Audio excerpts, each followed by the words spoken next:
ভূত আছে কিনা, আমি কি এটা চড়তে পারবো? একবার চেক করে নাও তো। তুমি কোথায় চললে? তোমায় কি বলছি শুনতে পাচ্ছ না? চলো চলো চলো, একবার স্লিপটা চেক করবে, চলো। আমি চড়তে পারবো কিনা সেটা আগে চেক করে নিতে হবে। তোমার তো কিছু ডিউটি আছে নাকি? সবই ভুলে যাও। গাইস, তোমরা এতদিন কি জানতে স্লিপ কেমন ভাবে চড়তে হয়? আজকে আমি তোমাদের শেখাবো যে স্লিপ কেমন করে চড়তে হয়। দেখো আমি কেমন করে স্টান্ট করছি, মেরে মেরে লাঠি মেরে মেরে স্লিপ চড়বো আজকে। দারুণ লাগে আমার।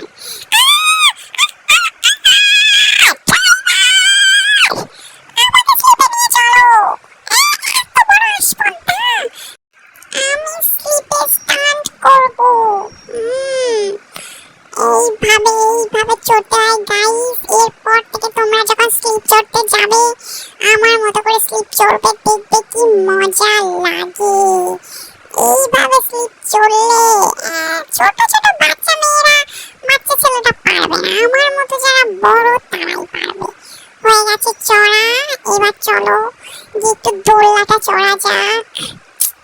দূর ভালো লাগে না, আজকে কেয়ারটেকারটাকে আনিনি, এই ড্রাইভারটা দোলনাও চড়াতে পারে না। কি যে পারে আমার মাঝে মাঝে ডাউট লাগে, কে যে অ্যাপয়েন্ট করেছিল। ভালো লাগে না। ও আবার কি বলবো, আমি তো অ্যাপয়েন্ট করেছিলাম, ভেবেছি যে আমার সব কাজটা করে দিতে পারবে। এখন দেখছি লবরঙ্গা, আমাকেই আমার সব কাজ করতে হবে।